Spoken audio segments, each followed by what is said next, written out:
Thomas Hale had seen 43 winters roll across the plains, each one carving deeper lines into his weathered face and adding weight to bones that had carried too much sorrow. And sorrow. His ranch outside Prescott had been his life's work, built from nothing but sweat and stubborn will, but the drought of '87 had broken him like so many others. Now he drifted from town to town, his horse dusty as weary as his spirit, looking for honest work and a place to rest his aching back. The saloon in Cedar Ridge buzzed with the usual mix of miners, drifters, and local ranchers drowning their troubles in rock-gut whiskey. Thomas nursed his single glass, making it last, when he overheard two men at the next table discussing land deals. One was Harold Briggs, the territorial land agent, a man whose soft hands had never known honest work, but whose pockets were heavy with other men's misfortunes. That old cabin out near Devil's Canyon, Briggs was saying, his voice thick with drink. Been sitting empty for months. Previous owner died owing back taxes. I need it off the books before the territorial governor asks questions. The other man, a local shopkeeper named Ezra, shook his head. Nobody wants that cursed place, Harold. Too many bad stories. Indians, they say. Soldiers, too. Briggs laughed, a sound like gravel in a tin cup. Superstition and nonsense. Tell you what, Ezra. First man to walk in here with cash money can have the deed for 12 cents. Just need to clear the paperwork. Thomas felt his heart skip. 12 cents was all he had left in the world, save for the clothes on his back and his faithful horse. He'd been sleeping under stars for weeks, and the thought of 4 walls and a roof, even a cursed one, called to him like a siren song. He approached the table slowly, his boots worn thin at the heels. Mr. Briggs, I couldn't help but overhear. That cabin you mentioned, I've got 12 cents right here.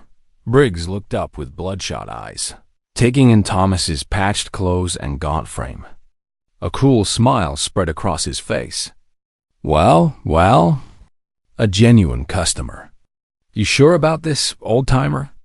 That land's got a history that might not sit well with a man of your advanced years. Thomas's jaw tightened. He'd been called worse things by better men. I'm sure. 12 cents for the deed. That's what you said. The coins felt heavy as lead in Thomas's palm as he placed them on the sticky table. Briggs snatched them up and pulled a crumpled document from his coat pocket, scrawling Thomas's name across the bottom with a pen that scratched like a chicken's claw. Congratulations, Thomas Hale. You're now the proud owner of one cabin, approximately 20 miles northwest of here, near Devil's Canyon. Previous owner was a fellow named Jeremy Cross. Died real sudden-like. Briggs's laugh held no warmth. Hope you have better luck than he did. Ezra leaned forward, his voice dropping to a whisper. Thomas, you don't know me well, but I've lived in these parts all my life. That cabin, there's been talk. Soldiers riding out there in the dead of night. Screams carried on the wind. Some say Old Cross was mixed up with things no Christian man should be. Thomas folded the deed carefully and tucked it into his shirt pocket. Every place has its stories, Ezra. I'm just looking for a roof over my head. Nothing more. But as he walked out into the dusty street, the late afternoon sun casting long shadows between the buildings, Thomas felt a chill that had nothing to do with the desert wind. The other patron's eyes followed him, and he caught fragments of whispered conversations. Poor old fool, ... Won't last a week out there, ... Should have warned him about what they found, ... double quotes Thomas, mounted dusty with the slow care of a man whose joints protested every movement. The horse whinnied softly, as if sensing his rider's unease. Together they headed northwest, following the rutted wagon trail that led toward Devil's Canyon and whatever fate awaited them there. The land grew wilder with each mile, scrub brush giving way to jagged rock formations that looked like the bones of ancient giants. Dusty's hooves kicked up small clouds of red dirt that settled on Thomas's clothes like dried blood. As the sun began to sink toward the horizon, painting the sky in shades of orange and purple, Thomas found himself thinking about the words Briggs had used. Previous owner died real sudden-like. What exactly had happened to Jeremy Cross? And why had Briggs been so eager to sell the property for practically nothing? In Thomas's experience, when something seemed too good to be true, it usually was. But 12 cents was 12 cents, and a desperate man couldn't afford to be too particular about his lodgings. The trail wound through a narrow pass between towering red cliffs, and Thomas felt the weight of centuries pressing down on him.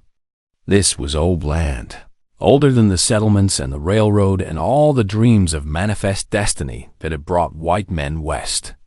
The Apache had walked these paths long before any Europeans set foot on the continent, and their spirits still seemed to whisper in the wind that moaned through the rock formations as darkness began to fall. Thomas wondered if he was making the biggest mistake of his life. But it was too late to turn back now. Somewhere ahead in the gathering gloom, his 12-cent cabin was waiting. Dawn broke gray and cold over Devil's Canyon, and Thomas woke with his back screaming from another night spent on hard ground. He'd made camp in a hollow between two red boulders, not wanting to approach the cabin in darkness. Dusty had been restless all night, ears pricked forward, listening to sounds Thomas couldn't hear. The morning light revealed a landscape that seemed carved from some fevered dream. Twisted juniper trees clung to the canyon walls like desperate fingers, and everywhere Thomas looked, he saw the bones of small animals bleached white by sun and wind. It was a hard country, unforgiving and ancient, where a man could die and never be found. He chewed a piece of jerky for breakfast, washing it down with warm water from his canteen, then saddled Dusty and continued northwest along the faint trail. The horse moved reluctantly, as if every instinct warned against proceeding, but Thomas urged him forward with gentle pressure from his knees. The cabin materialized from the morning haze like a ship emerging from fog. At first glance, it seemed ordinary enough, a simple structure of weathered pine logs with a stone chimney and a covered porch. The windows were dark and empty, but the roof appeared sound, and that was more than Thomas had dared hope for. But as they drew closer, details began to emerge that made Thomas's stomach clench with unease. Deep scratches scarred the wooden walls, as if some great beast had clawed at them in fury. The porch sagged under the weight of accumulated debris, tumbleweeds, animal bones, and what looked like pieces of torn clothing that fluttered in the breeze like prayer flags. And then Thomas saw the gallows. It stood to the left of the cabin, crude but functional, constructed from pine logs that had weathered to the color of old blood. The crossbeam was thick enough to support considerable weight, and the rope that hung from it was new, not yet frayed by sun and wind. A wooden sign had been nailed to the upright post. The letters burned deep into the wood with a branding iron. Traitor's punishment. Thomas dismounted slowly, his legs unsteady beneath him. He'd seen hangings before, legal ones in town squares, with judges and witnesses and proper ceremony. This was something else entirely. This was the work of men who made their own law with hemp and gravity. Dusty snorted and backed away, white showing around his eyes. The horse's fear was infectious, and Thomas felt his own pulse quicken as he approached the gallows on foot. The ground beneath the noose was disturbed, as if someone had struggled there recently. Boot prints and hoof marks were pressed into the hard-packed earth, telling a story Thomas didn't want to read. He forced himself to look up at the rope, dreading what he might find hanging there. But the noose swayed empty in the morning breeze, creaking softly like an old door hinged on empty, but not unused. Thomas circled the structure slowly, reading the signs like a book written in dust and desperation. Multiple sets of boot prints suggesting at least 4 or 5 men. Horse tracks leading in from the east and departing in the same direction. And there, barely visible in the shadow of the gallows, dark stains that could only be blood. Someone had died here, and recently. The thought hit Thomas like a physical blow. He'd bought this land for 12 cents because something terrible had happened here, something the authorities either didn't know about or didn't want to investigate. Jeremiah Cross hadn't died of old age or disease. He died at the end of a rope, strung up like a common criminal. But why? What had Cross done to deserve such a fate? And who had the power to carry out this kind of frontier justice without consequence? Thomas walked to the cabin door, his boots echoing hollowly on the warped porch boards. The door hung slightly ajar, revealing only darkness within. He pushed it open with the barrel of his rifle, the hinges protesting with a screech that set his teeth on edge. The interior was a shambles. Furniture overturned, papers scattered across the floor, a tin plate and cup lying beside the cold fireplace. Someone had searched this place thoroughly, looking for something specific.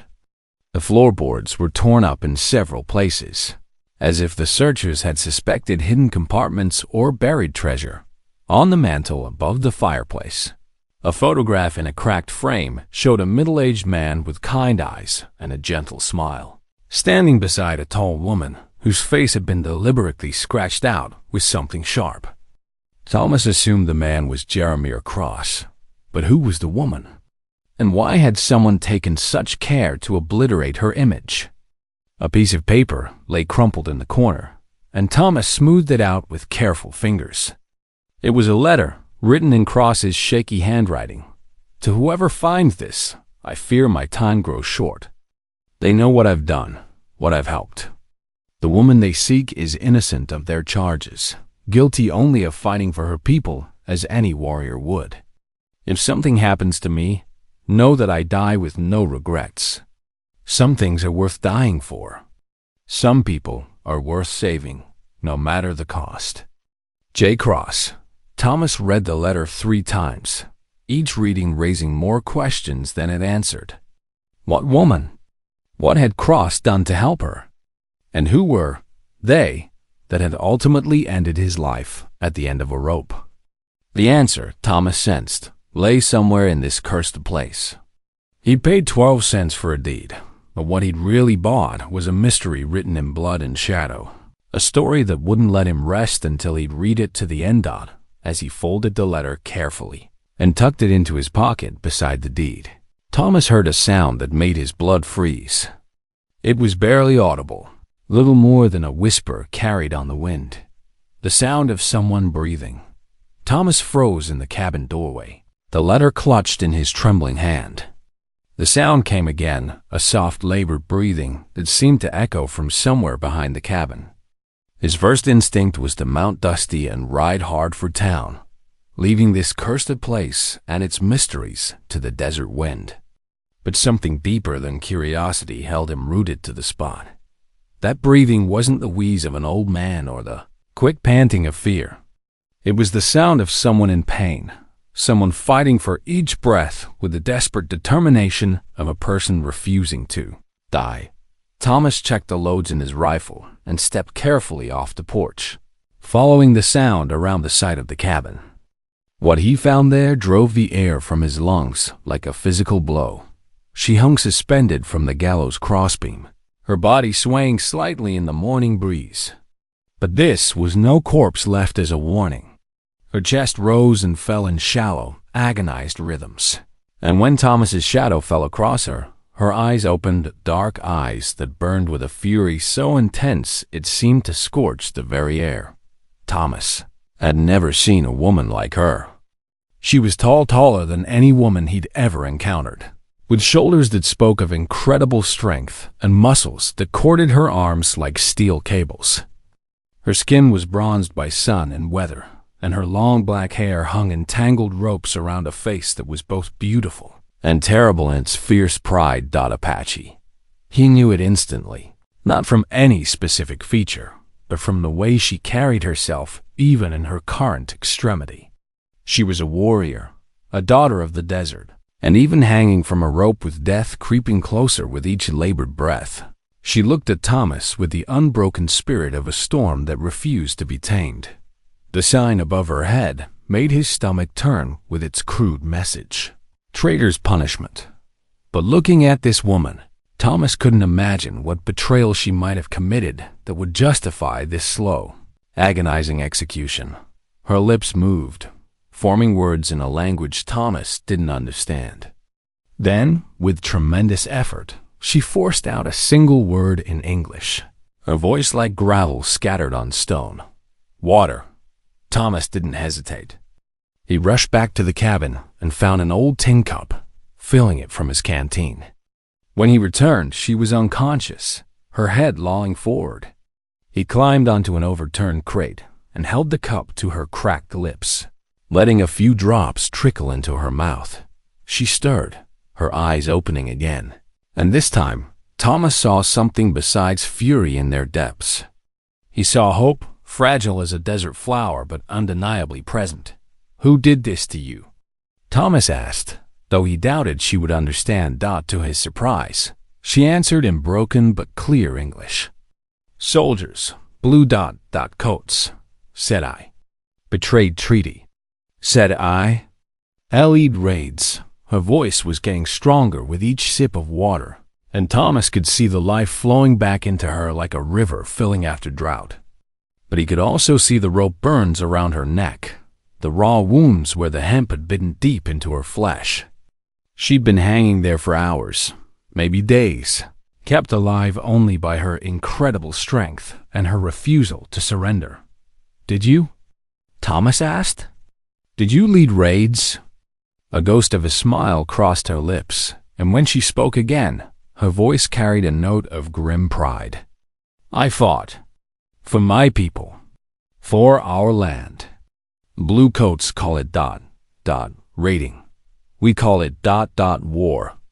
Thomas understood. The Apache Wars had been raging across the territory for decades, a brutal conflict that had consumed countless lives on both sides.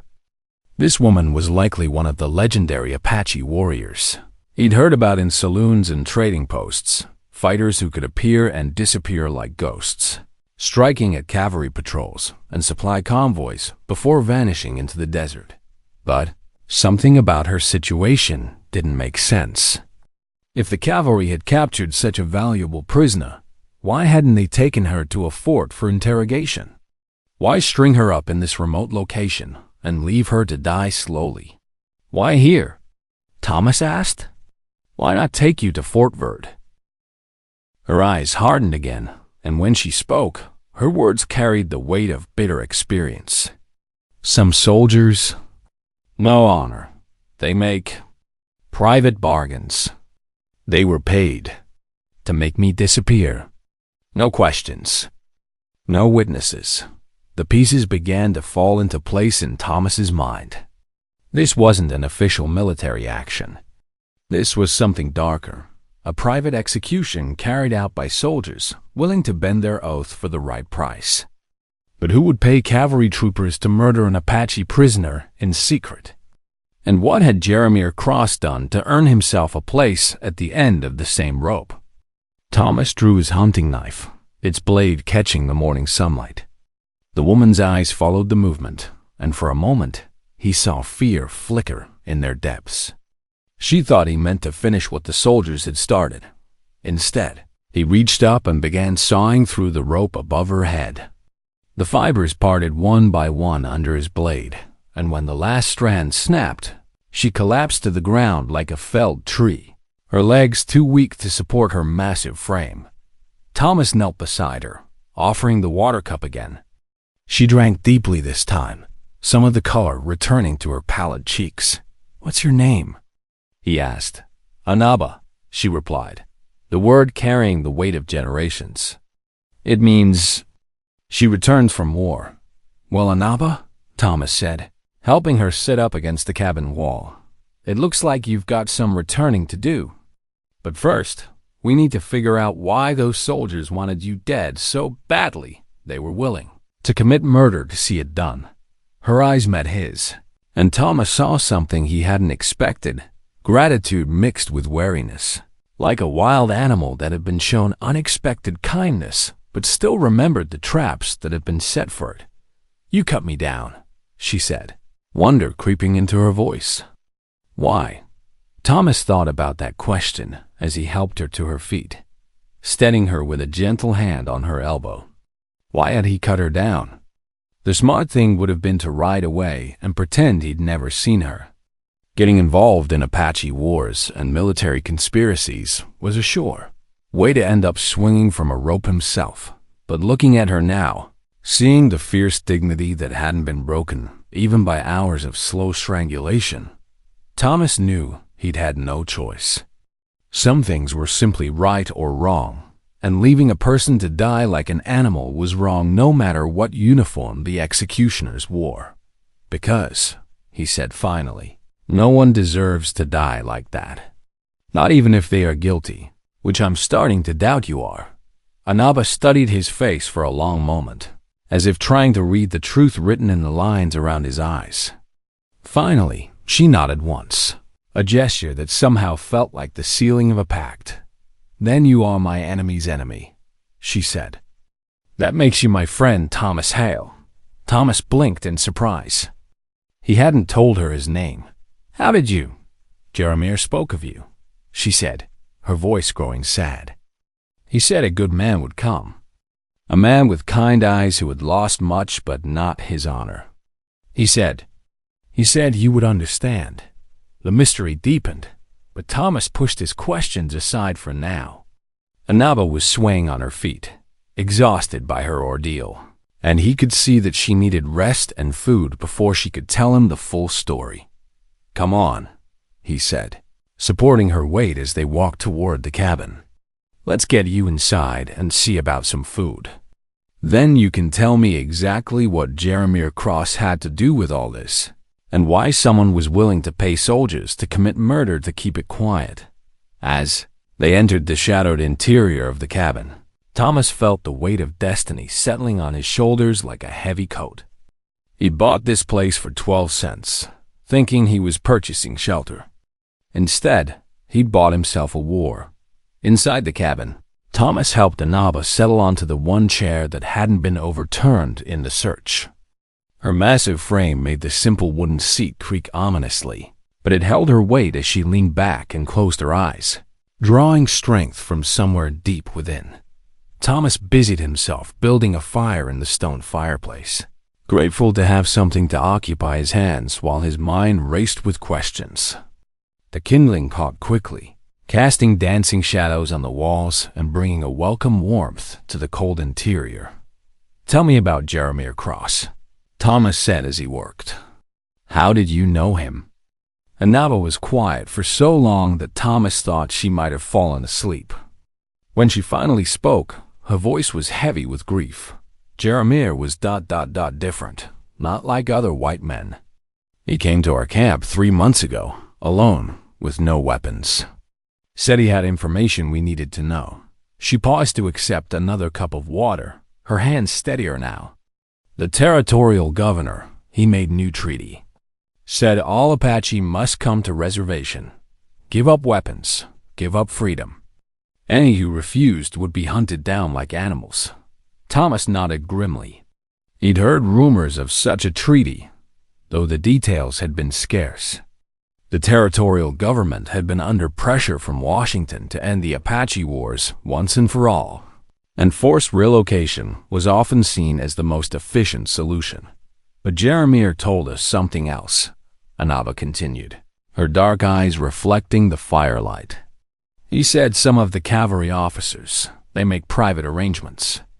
They tell Governor that Apache are killed in battles, but really they sell them to miners and ranchers as slaves. Women to work in brothels, children to work in mines." The words hit Thomas like a physical blow. Slavery had been abolished after the war, but in the remote territories, far from federal oversight, such atrocities could easily be hidden. And Apache prisoners, officially listed as killed in action, would never be missed by authorities. "Jeremiah had proof," Anaba said, her voice growing stronger. "Papers, letters, records of payments. He was clerk at Fort Verde, had access to files. He copied everything, brought it to us as warning. That's why they killed him, Thomas said, understanding beginning to dawn. He was going to expose the whole operation. Anaba nodded. But first, he tried to warn us. Some of my people, they wanted to fight, to raid the slave camps and free our brothers and sisters. Others said we should flee deeper into mountains, hide until storm passed. What did you choose? Her laugh was bitter as winter wind. I chose to fight. I'm war leader of my band. My father was Mangus Coloridas, my uncle Geronimo. Fighting is in my blood like the desert is in my bones. Thomas's eyes widened. Mangus Coloridas had been one of the most famous Apache chiefs, a giant of a man known for his wisdom and his ferocity in battle. If Anaba was truly his daughter, she was Apache royalty, a woman whose bloodline commanded respect throughout the Southwest. So you raided the slave camps, Thomas said. We freed 43 of our people, Anaba said with fierce pride.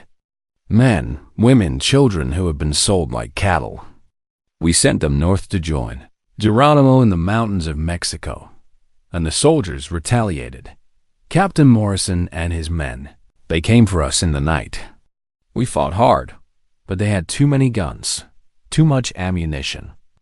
Most of my warriors died fighting. I was captured. Thomas stirred the fire with a piece of kindling, sending sparks spiraling up the chimney. But they didn't take you to Fort Verde. No, Morrison. He had orders from someone important. Someone who paid him well to make sure I never reached a courtroom, never spoke of what I knew. They brought me here to die slowly, as example to others.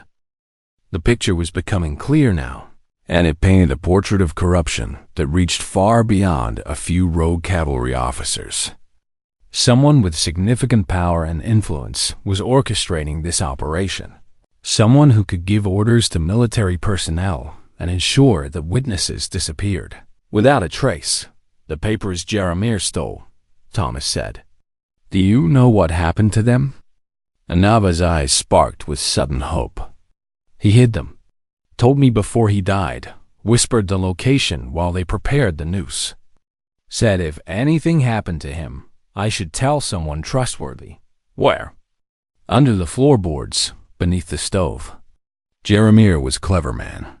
He knew they would search obvious places, but not places that might be damaged by fire. Thomas moved quickly to the cast-iron stove in the corner of the cabin. It was small but solid, designed for cooking rather than heating.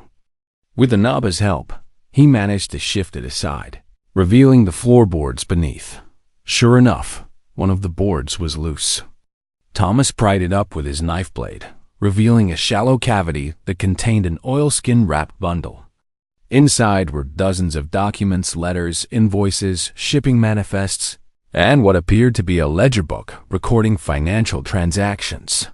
Thomas spread the papers on the table, studying them by firelight. What he read made his blood run cold. The slave operation was extensive, involving not just Apache prisoners, but also Mexican families captured during border raids. The buyers included mine owners, ranchers, and brothel operators throughout Arizona and New Mexico territories. And at the center of it all was a name that made Thomas's hands shake with rage. Harold Briggs, territorial land agent. The same man who had sold him the cabin for 12 cents was neck-deep in human trafficking, using his position to facilitate the sale of Apache prisoners while officially recording them as battlefield casualties. The 12-cent sale suddenly made perfect sense. Briggs had wanted Thomas to discover Anaba's body and spread word of what happened to Apache warriors who fought against the new order. Son of a bitch, Thomas muttered, his voice thick with fury. Anaba looked up from where she had been examining one of the ledger pages. You know this name? Harold Briggs sold me this cabin, Thomas said. 12 cents for the deed, and now I know why. He wanted someone to find you hanging there. Wanted word to spread about what happens to Apache who fight back. Then he knows I'm alive, Anaba said, her voice turning grim. He will send more soldiers, more men to finish what they started. Thomas looked at the evidence scattered across the table, then at the proud, unbroken woman sitting across from him. She was right. As long as she lived, she was a threat to an operation that generated thousands of dollars in illegal profits. Briggs and his associates would never stop hunting her, but Thomas had made his choice when he cut that rope.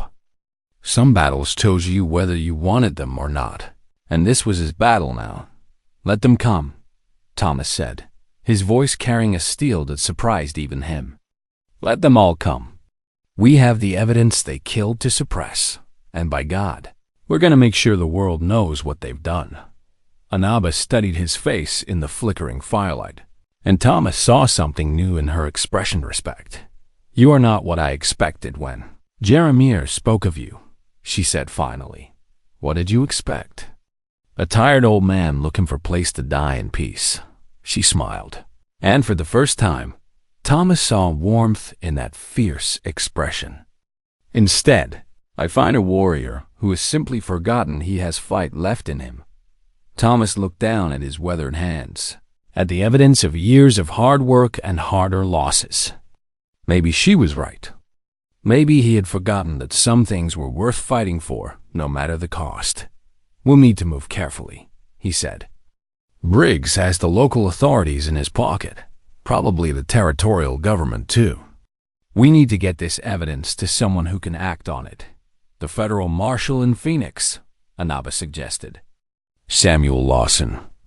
Jeremiah said he was an honest man, one who could not be bought. Thomas nodded. Phoenix was a hard 3-day ride, but if Marshal Lawson was truly incorruptible, he was their best hope of seeing justice done. Can you ride? Thomas asked. Anaba's smile was fierce as a desert storm. I can ride. Thomas Hale. The question is whether you can keep up with Apache warrior on the warpath. As Thomas gathered the evidence and prepared for the journey ahead, he reflected on the strange turns his life had taken. This morning, he'd been a broken-down rancher with 12 cents to his name and nowhere to call home. Now he was allied with an Apache war leader against a conspiracy that reached into the highest levels of territorial government. It wasn't the peaceful retirement he'd envisioned, but as he looked at Anaba, checking her weapons with the calm efficiency of a born warrior, Thomas felt more alive than he had in years. The fight was about to begin. Thomas and Anaba rode through the pre-dawn darkness, following deer trails and dried creek beds to avoid the main roads where Briggs's men might be watching. The evidence from Jeremiah Cross's hiding place was secured in Thomas's saddlebags, wrapped in oilskin to protect it from the desert dust. Anaba had recovered much of her strength overnight, and now she rode with the fluid grace of someone born on horseback. She'd fashioned a crude headband from strips of cloth to cover the rope burns on her neck, but nothing could hide the controlled fury that radiated from her like heat from a forge. Tell me about Marshal Lawson, Thomas said as they paused the horses in the shade of a red rock overhang. Jeremiah spoke of him often. Anaba replied, offering Dusty a handful of grass she'd gathered. Lawson came to territory 5 years ago from Colorado. They say he cleaned up Deadwood before they sent him here. Honest as the day is long, which is why he has so many enemies. Thomas nodded thoughtfully. An honest federal marshal would indeed have plenty of enemies in a territory where corruption was as common as sagebrush. But if Lawson lived up to his reputation, he might be their only hope of bringing Briggs and his associates to justice. They rode in comfortable silence for several hours, the landscape gradually changing from red rock canyons to rolling hills covered in mesquite and palo verde trees. The sun climbed higher, turning the air shimmery with heat waves that made distant mountains appear to dance. It was near noon when they saw the dust cloud rising from the trail behind them. Riders, Anaba said, shading her eyes with one hand. At least 6, maybe 8. Thomas cursed under his breath. They were still a day's ride from Phoenix, and if Briggs's men caught them in open country, their evidence would die with them. How far to the next town? He asked, Wickenburg, maybe 10 miles north. Anaba studied the approaching dust cloud with the practiced eye of a warrior. They are pushing hard. They will catch us before we reach safety. Thomas made a quick decision. Can you handle yourself in a fight? Anaba's smile was answer enough. She reached behind her saddle and produced a Winchester rifle that Thomas hadn't noticed. The four probably taken from one of the soldiers who had captured her. I have been fighting bluecoats since I was old enough to draw a bow, she said. Today will be no different. They found a defensive position in a cluster of large boulders that overlooked the trail they'd been following. Thomas positioned himself behind the largest rock with his rifle, while Anaba took a position 30 yards to his left where she could cover his flank. The riders appeared within the hour, 8 men in dusty blue uniforms, led by a thick-set officer with captain's bars on his shoulders. Thomas recognized the type. Career soldiers who had found the frontier territories a profitable place to supplement their military pay with extracurricular activities. That's Morrison, Anaba whispered, venom dripping from her voice. The one who killed Jeremiah. Captain Morrison called his men to a halt about 200 yards from the boulder field, obviously aware they were riding into potential ambush.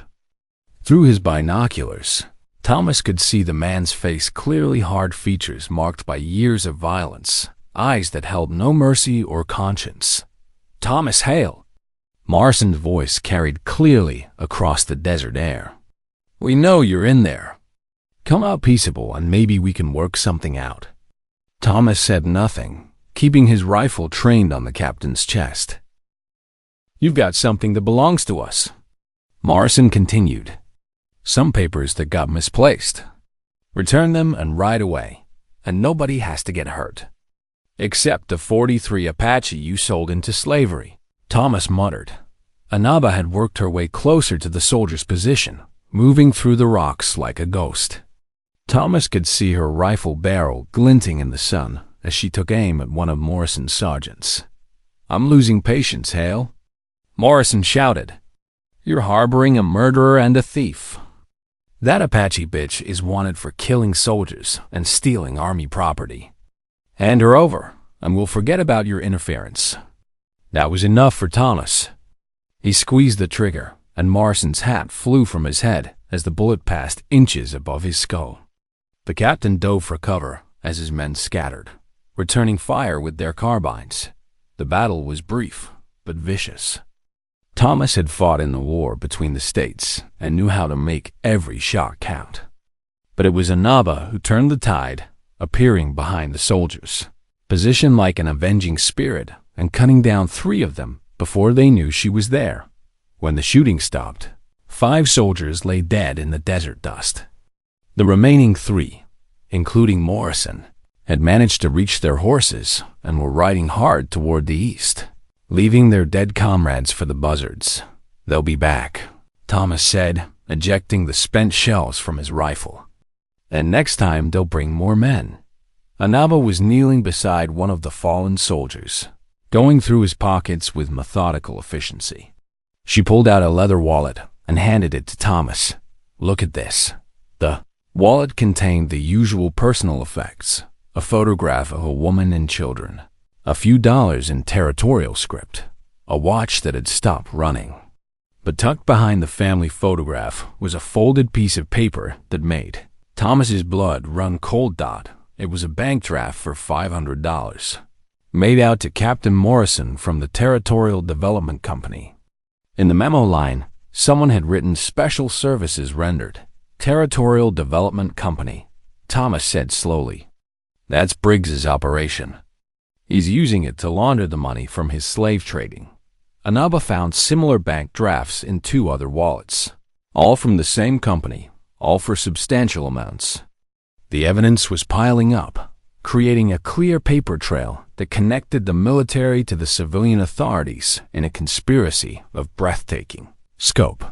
We need to get this evidence to Marshal Lawson, Thomas said, tucking the bank drafts into his shirt pocket with the other documents. And we need to do it fast, before Morrison reports back to Briggs. They mounted quickly and rode hard toward Wickenburg, pushing their horses to the limit. The town appeared on the horizon just as the sun was beginning to set, its handful of buildings casting long shadows across the desert floor. Wickenburg was a typical frontier settlement, a main street lined with false-fronted buildings, a saloon, a general store, and a small hotel that had seen better days. But most importantly, it had a telegraph office, which meant they could send word to Marshal Lawson in Phoenix.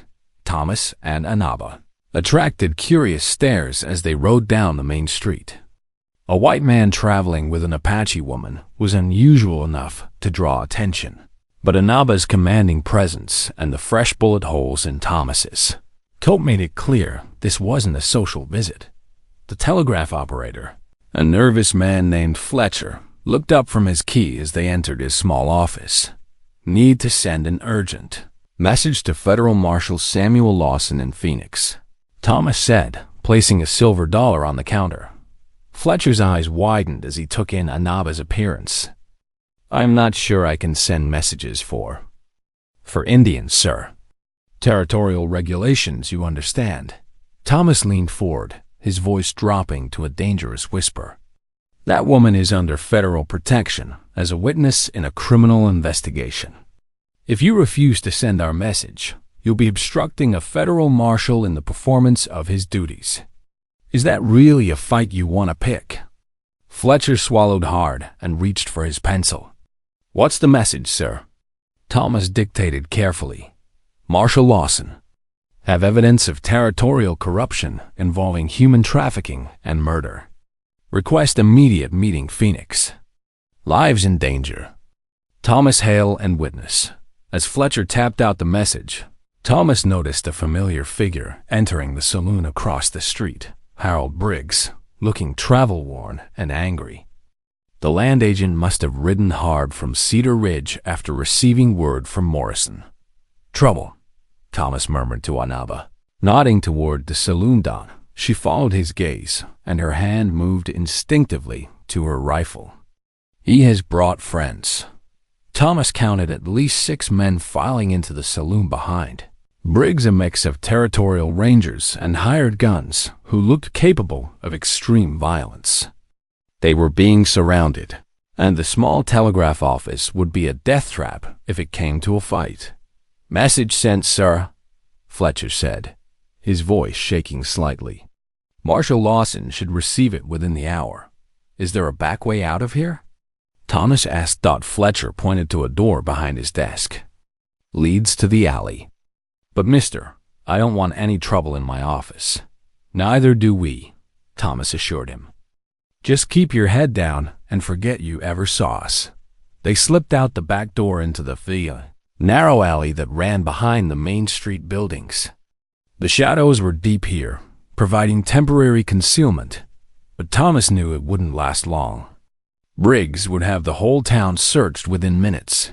The stable, Anaba whispered, pointing to a large wooden structure at the end of the alley. We can get the horses and circle around. They made it halfway to the stable before the shooting started. There they are. Someone shouted from the mouth of the alley. Don't let them reach the horses. Bullets whined off the adobe walls as Thomas and Anaba sprinted for cover. They dove behind a pile of empty barrels, just as a volley of rifle fire shattered the wood around them. This is getting to be a habit, Thomas muttered, checking his ammunition. Anaba laughed, a sound like wind chimes in a storm. Good practice for old warrior, yes. The fight that followed was desperate and chaotic. Outnumbered 3-1, Thomas and Anaba were forced to use every trick and advantage the terrain offered. They moved from cover to cover like smoke, never staying in one place long enough for their enemies to get a clear shot. But ammunition was running low, and more men were arriving every minute. Just when it seemed they would be overwhelmed, the sound of galloping horses filled the air, and a new voice boomed across the battlefield. Federal Marshal. Cease firing immediately. Thomas peered around the edge of a water trough and saw a tall man in a black coat riding into town at the head of a dozen mounted deputies. Marshal Samuel Lawson had received their telegram and ridden hard from Phoenix, arriving just in time to prevent a massacre.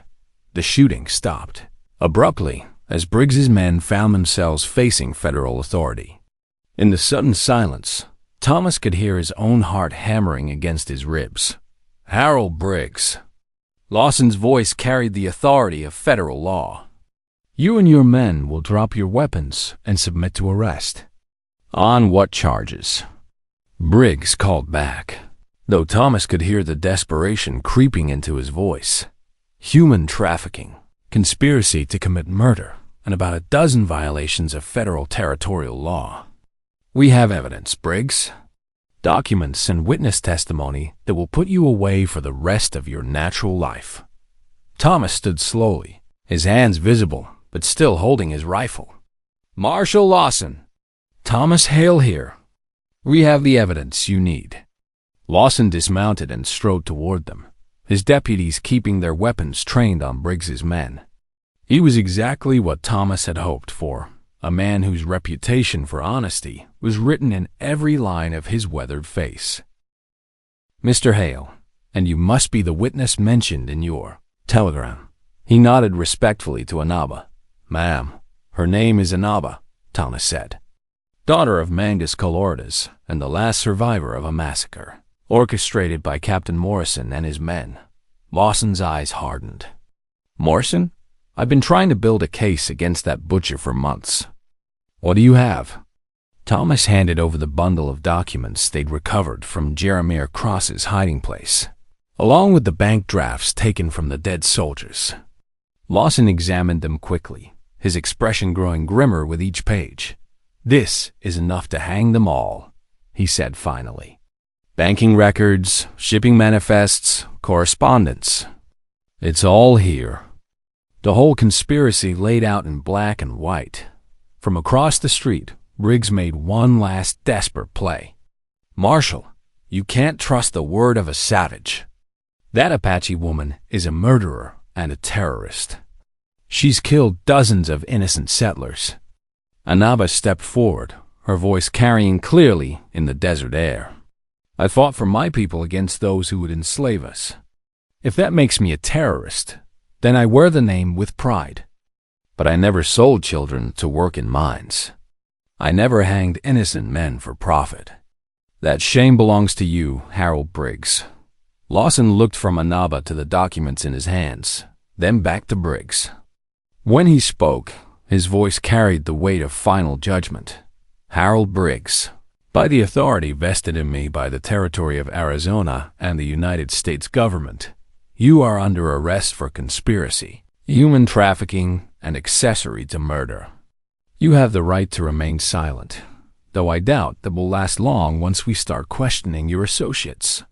As his deputies moved in to arrest Briggs and his men, Thomas felt a weight lifting from his shoulders that he hadn't even realized he'd been carrying. The evidence would speak for itself now, and justice would finally be served for Jeremiah Cross and the 43 Apache who had been sold into slavery. But as he watched Briggs being led away in chains, Thomas knew their fight was far from over. Corruption like this had roots that went deep, and there would be others ready to take Briggs's place if the opportunity arose. Still, they had won this battle, and sometimes that was enough.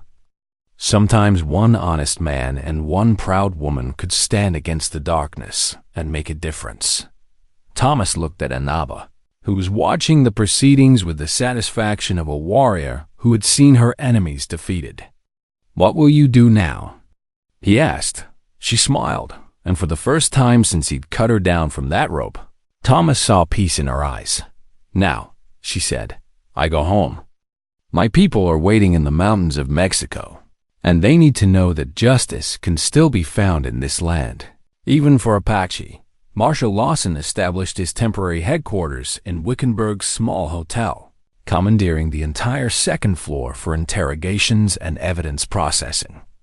Thomas and Inaba found themselves honored guests rather than fugitives, their testimony crucial to building the case that would bring down the entire slavery operation. The hotel's dining room had been converted into an impromptu courtroom, where Lawson conducted his initial interviews.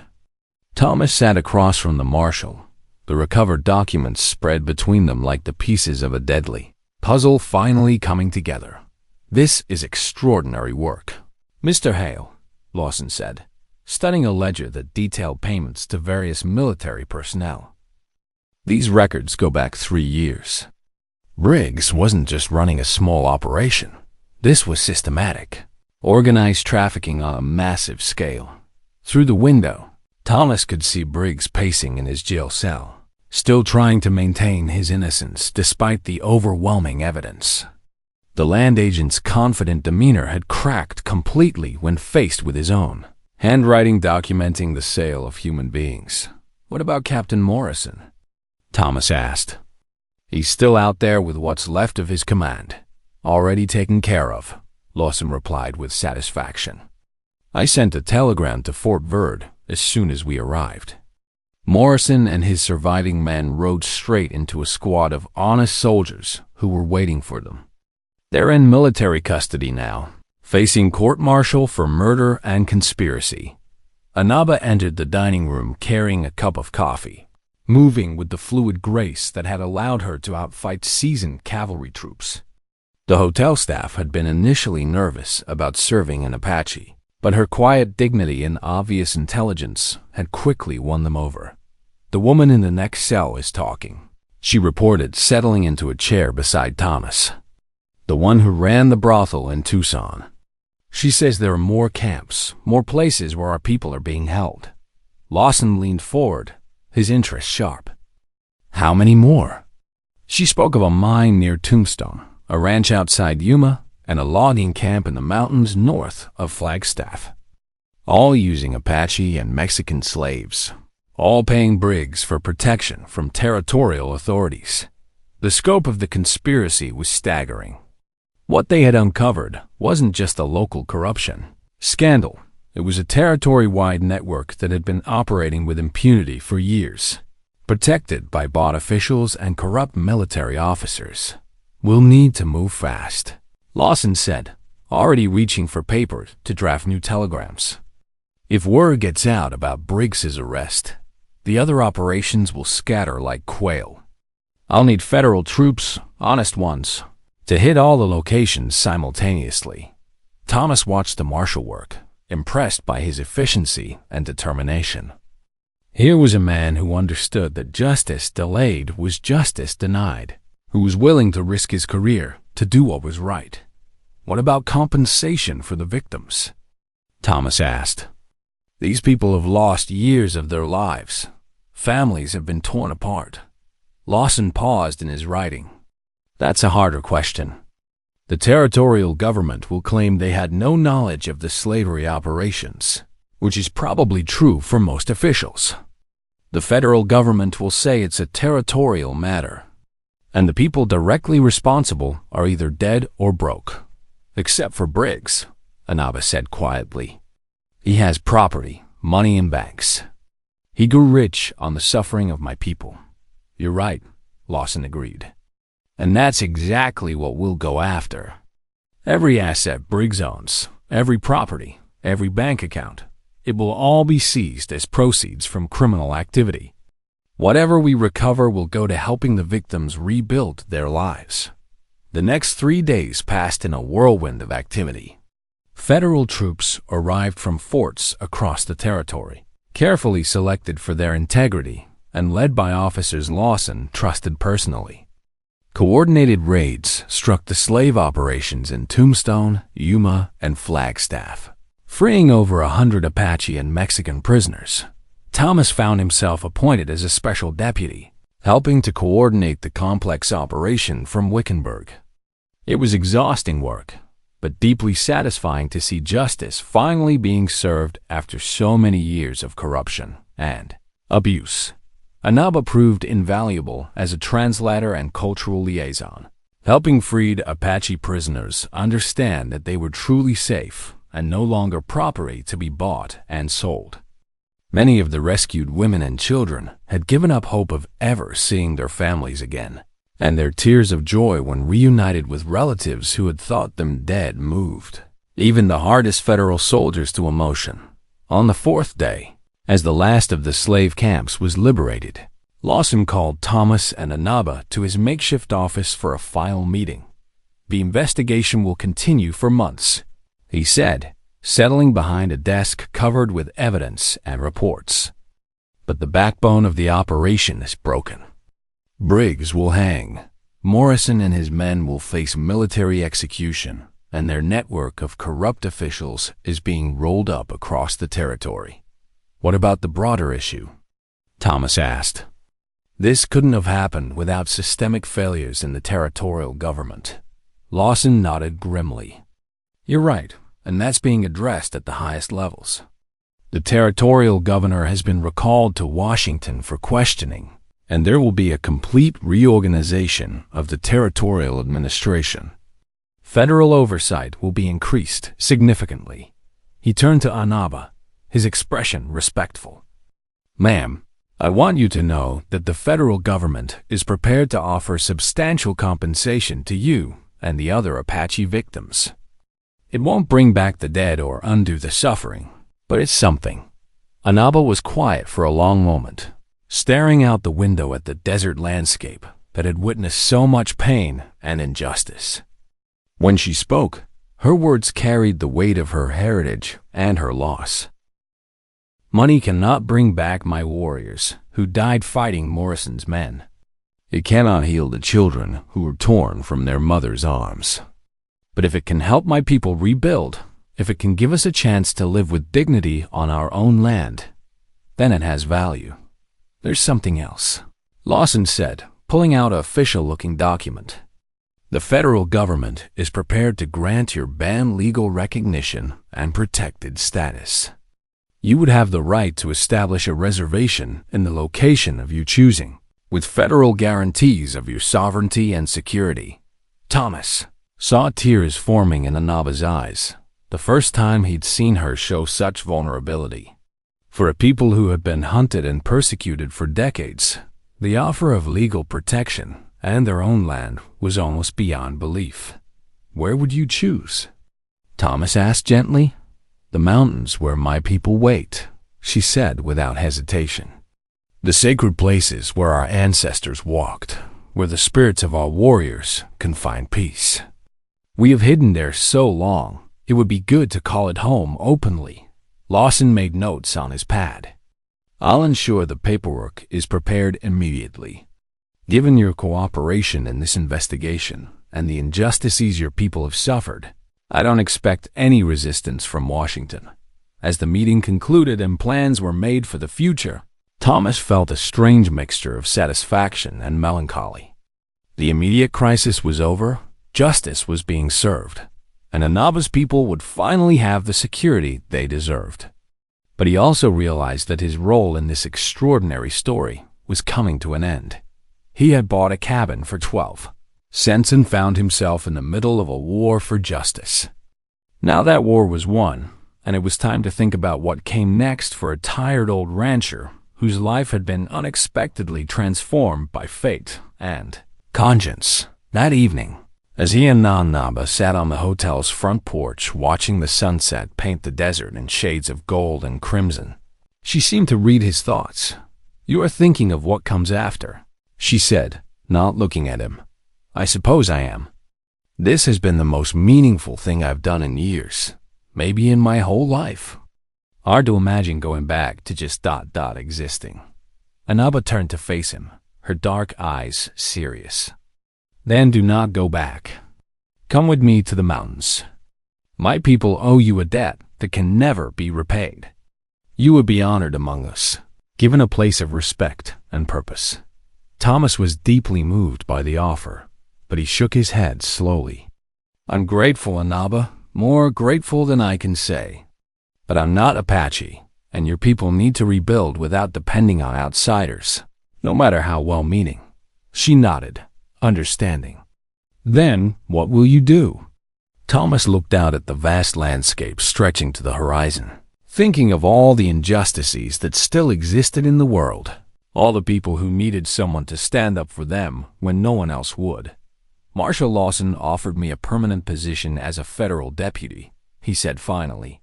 Seems there's a need for men who aren't afraid to do what's right, regardless of the consequences. Anaba smiled, and Thomas saw approval in her expression. The spirits guide us all to our true purpose, Thomas Hale. Yours was never to be a simple rancher. You were meant to be a guardian of justice, a protector of the innocent. As the stars began to appear in the darkening sky, Thomas felt a sense of peace he hadn't known in years. He had found his calling at last, discovered that there was still fight left in him when the cause was just. Tomorrow would bring new challenges, new battles against corruption and injustice, but he would face them with the confidence of a man who had learned what he was truly capable of when he refused to look away from suffering. The 12-cent cabin had been the best investment of his life, not because of the property itself, but because of the destiny it had revealed to him. Some purchases, he realized, were worth far more than their price suggested. 3 months later, Thomas stood in the packed courtroom of the territorial courthouse in Phoenix, watching as Harold Briggs faced his final judgment. The former land agent looked haggard and broken, his expensive suit wrinkled and his face gaunt from months of imprisonment. Gone was the arrogant confidence that had marked his dealings with desperate men seeking land for 12 cents. The trial had been a sensation throughout the territory, drawing newspaper reporters from as far away as San Francisco and Denver. The evidence Thomas and Anaba had recovered painted a picture of corruption so extensive that it reached into the highest levels of territorial government, forcing resignations and investigations that would continue for years. Judge Harrison Blackwood, a stern federal jurist brought in from Colorado to ensure impartiality, reviewed the jury's verdict with the solemnity the moment deserved. Harold Briggs, the judge intoned, "You have been found guilty on all counts: conspiracy to commit kidnapping, human trafficking, accessory to murder, and corruption of public office. The evidence against you has been overwhelming and irrefutable."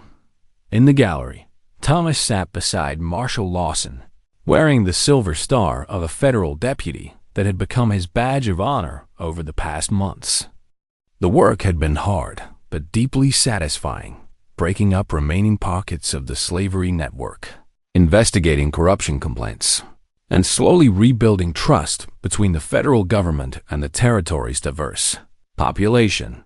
Before I pass sentence, Judge Blackwood continued, I want to acknowledge the extraordinary courage shown by those who brought this conspiracy to light.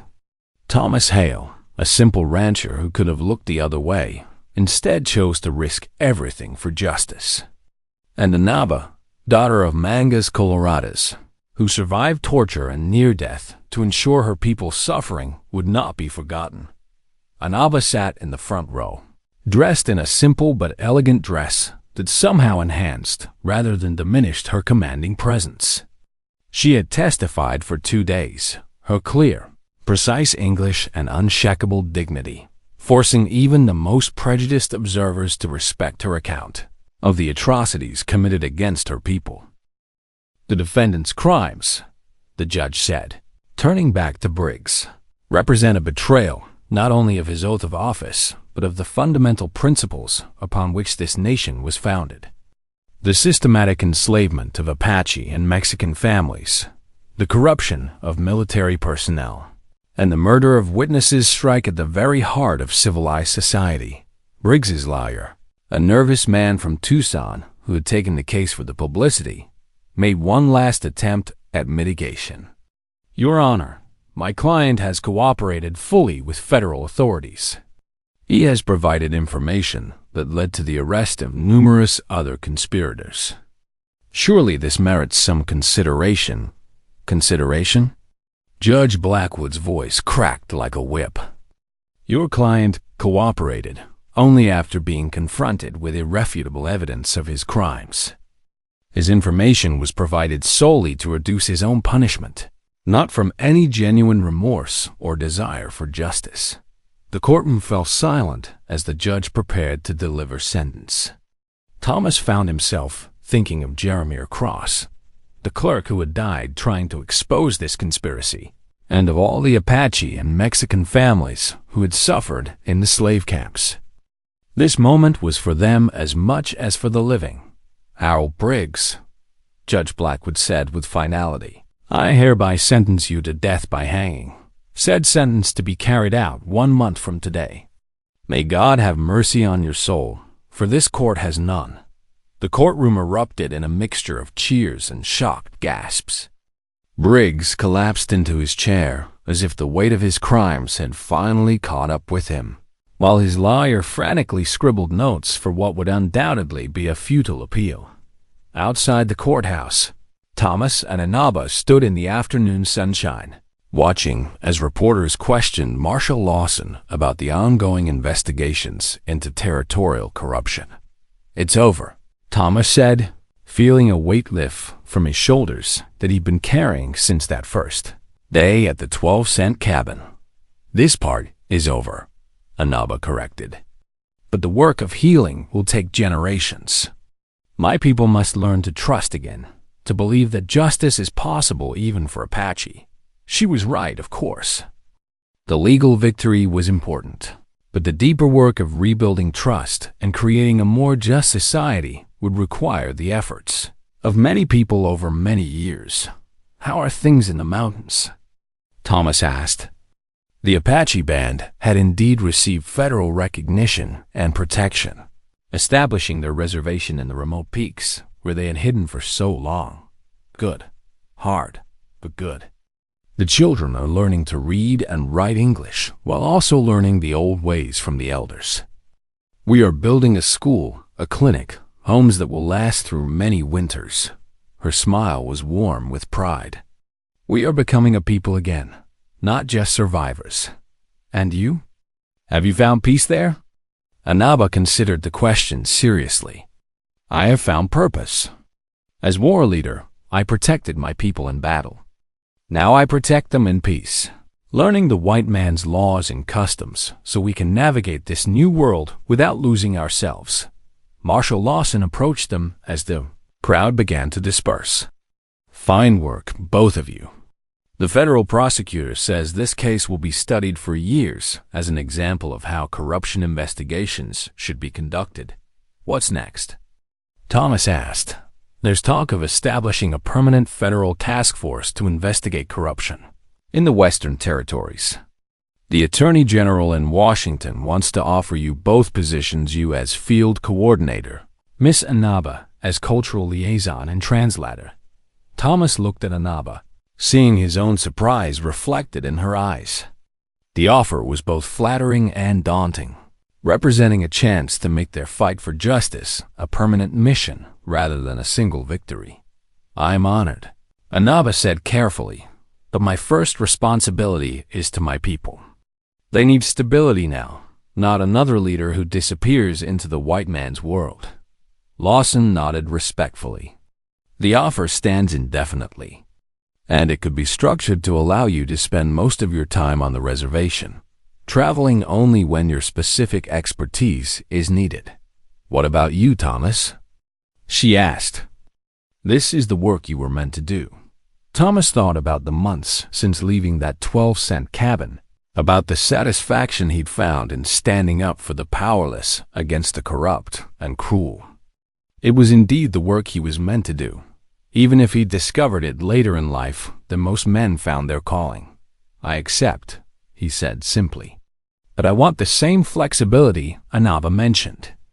There are still problems in this territory, still people who need someone to stand up for them. I'd like to be based here, not in some office in Washington." Lawson grinned. "I hoped you'd say that. The truth is, we need experienced men in the field more than we need bureaucrats behind desks. You've proven you can handle situations that would break most people." As they walked toward the hotel where Thomas had been staying during the trial, Inaba suddenly stopped and placed a hand on his arm. "Thomas," she said quietly, "I need to tell you something. When I was hanging from that rope, When death was so close I could taste it, I made a promise to the spirits of my ancestors. I promised that if I survived, I would use my life to ensure such things never happened again to my people. You've kept that promise. Thomas said, Yes, but the spirits require more. They told me in a vision that our paths would cross again, that the work we began together was not finished. Her eyes held the intensity of prophecy. There will be other battles, other injustices to fight. When that time comes, will you ride with me again? Thomas looked into those dark eyes that had burned with unquenchable fire, even when death seemed certain, and he knew his answer without hesitation. Always, he said. Whatever the cost, whatever the danger. We started this fight together, and we'll see it through to the end, however long that takes. Anava smiled, and Thomas saw in her expression the same fierce pride that had sustained her through torture and near death. But now it was tempered with something else, hope for a future where justice was not just a dream, but a reality that could be fought for, and one dot as the sun set over Phoenix, painting the desert sky in brilliant shades of orange and red. Thomas reflected on the strange turns his life had taken. He'd bought a cabin for 12 cents and found his destiny hanging from a rope beside it. Sometimes the best investments weren't measured in dollars, but in the courage to do what was right when no one else would. The fight for justice would continue, but now he knew he wouldn't face it alone. He had found not just a cause worth fighting for, but a companion whose strength and wisdom would sustain him through whatever battles lay ahead. The 12-cent cabin had long since been abandoned, its weathered boards returning to the desert that had birthed them. But the legacy of what had happened there would endure for generations. A reminder that sometimes the smallest purchases could yield the greatest returns, and that justice, however delayed, could still be won by those brave enough to demand it. 1 year after Harold Briggs's execution, Thomas stood on a ridge overlooking the Apache reservation in the mountains of southern Arizona, watching as children played in the courtyard of the new school building. The sound of their laughter carried on the crisp morning air, a melody of hope that would have been impossible to imagine during the dark days of the slavery conspiracy. Anava emerged from the school building, her arms full of books and papers, her hair now braided with silver ribbons that caught the sunlight. She had adapted to her role as both traditional leader and modern educator with the same fierce determination that had once made her a legendary warrior. The government inspector was pleased with our progress, she reported, joining Thomas on the ridge. Literacy rates among the children are exceeding expectations, and the adults are learning English faster than anyone predicted. Thomas smiled, remembering the broken woman he had cut down from that rope. Now she stood before him transformed, not diminished by her trials, but strengthened by them. Her natural leadership abilities channeled into building something permanent and meaningful for her. People, Marshal Lawson sent word, Thomas said, pulling a telegram from his pocket. The federal task force has been approved by Congress. Full funding, permanent status, and authority to investigate corruption anywhere in the Western Territories. And he wants you to lead the field operations? He wants us to lead them. You, me, and a hand-picked team of investigators who can't be bought or intimidated. Thomas looked out over the peaceful valley below. It would mean traveling extensively, spending weeks at a time away from here. Anaba was quiet for a long moment, considering the offer. Thomas knew the decision wasn't easy for her. The reservation was thriving under her leadership, and her people had come to depend on her guidance as they navigated the complex relationship between preserving their culture and adapting to the modern world. My grandmother once told me, she said finally, that the spirits choose warriors not for one battle, but for a lifetime of service. The battle here is one my people are safe, protected by federal law, and growing stronger each day. But there are other battles, other people who need someone to stand for them, as you stood for me.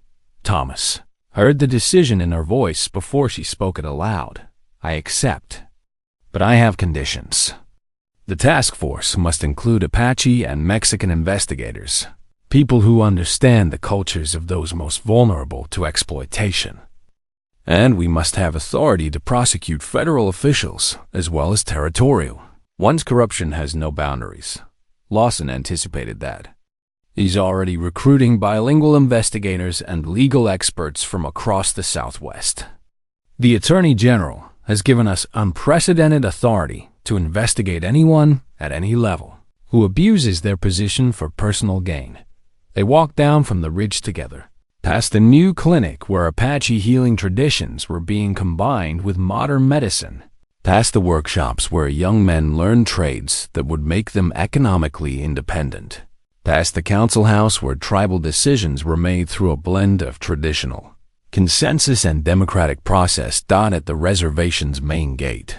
A familiar figure waited beside a well-appointed carriage, Marshal Lawson himself, come to personally extend the federal government's offer and to see the results of the justice they had fought so hard to achieve. Thomas, Miss Inaba, Lawson greeted them with genuine warmth. I hope you'll forgive the unannounced visit, but I wanted to see this place for myself. The reports I've been receiving are remarkable. See for yourself, Inaba said, gesturing toward the bustling community. This is what justice looks like when it's allowed to take root and grow. They spent the morning touring the reservation, with Lawson taking careful notes and asking detailed questions about everything from educational curriculum to agricultural techniques. Thomas could see that the marshal was genuinely impressed by what the Apache had accomplished in such a short time. The federal government could learn a great deal from your approach here, Lawson said as they concluded the tour. You've created something that preserves cultural identity while preparing your people for success in the broader society. We have had good teachers, Inaba replied diplomatically, and we have learned that survival sometimes requires adaptation without surrender. That afternoon, as they sat in the council house discussing the details of the federal task force, Thomas reflected on how much had changed since that day he'd bought a cabin for 12 cents. He was no longer a broken-down rancher drifting aimlessly across the frontier. He had found his purpose, his calling, and most importantly, he had found a partner whose strength and wisdom complemented his own determination. There's something else, Lawson said as their formal discussion concluded. The territorial governor has requested that both of you be present when Arizona achieves statehood. He wants to publicly acknowledge your role in cleaning up the corruption that plagued the territory. Thomas and Inaba exchanged glances.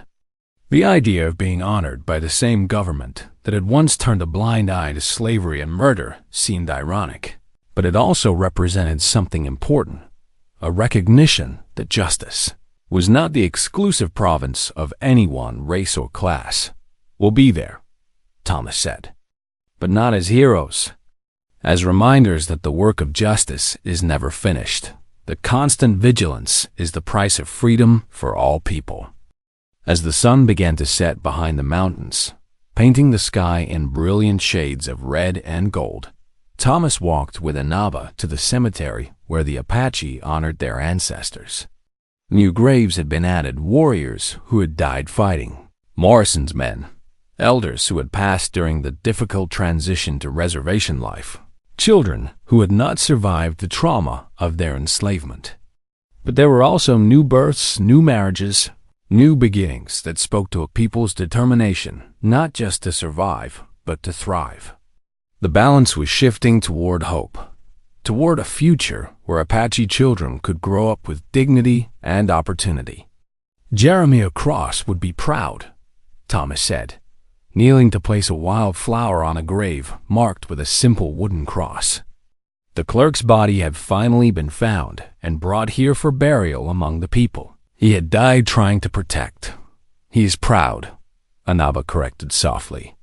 The spirits of the righteous dead do not rest until justice is complete. His spirit will ride with us as we continue the work he began.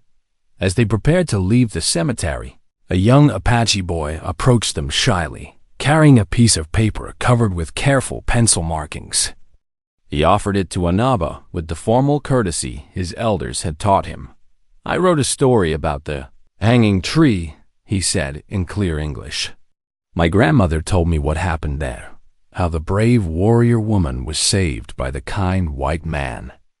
Thomas read the story over Anaba's shoulder, moved by the child's simple but powerful account of their first meeting.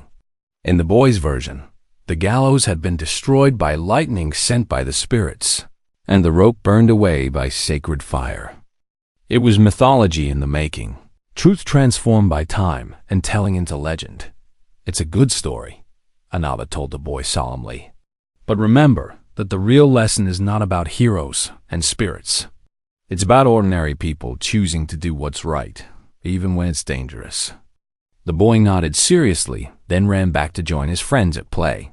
Thomas watched him go, thinking about the world the child would inherit, a world where an Apache boy could learn to read and write, where justice was more than just a dream deferred.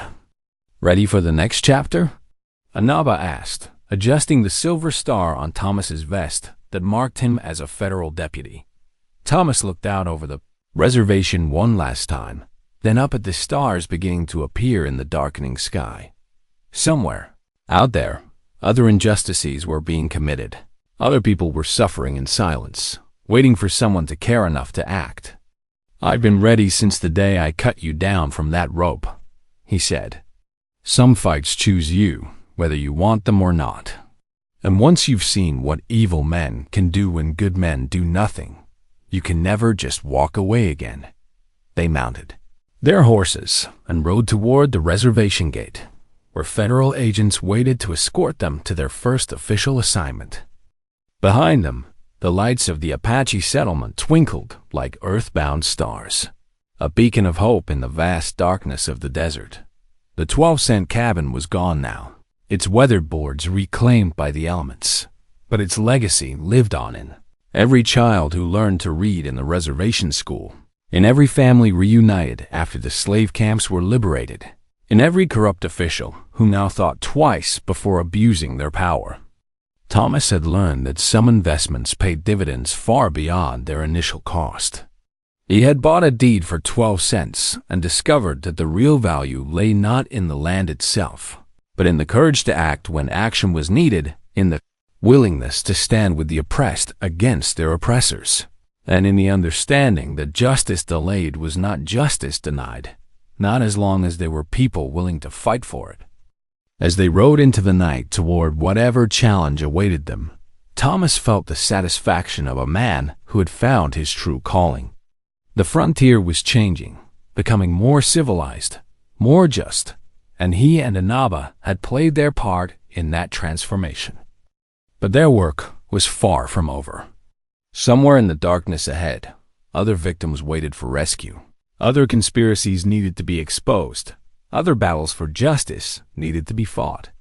And Thomas, the tired old rancher who had bought a cabin for 12 cents and found a warrior woman hanging from a rope, was ready to meet whatever came next. The best investments, he had learned, were not measured in dollars and cents, but in the choice to do what was right when no one else would. And by that measure, his 12 cents had been the most profitable purchase of his life, dot in the distance. A coyote howled at the rising moon, its voice carrying across the desert like a song of the wild places that still existed beyond the reach of civilization. It was a sound that spoke of freedom, of untamed spirits that refused to be broken, of hope that persisted even in the darkest hours. Thomas smiled as he rode toward the horizon, knowing that wherever the trail led, he would follow it with honor, with courage, and with the unshakable conviction that justice, however long delayed, would always find a way to prevail in the end. The story that had begun with a 12-cent deed would continue as long as there were people willing to fight for what was right. And in the mountains of Arizona, Apache children would grow up hearing the tale of the hanging tree, the brave warrior, woman, and the kind stranger who chose justice over safety, a reminder that heroes could be found in the most unexpected places. and that sometimes the smallest acts of courage could change the world. The end.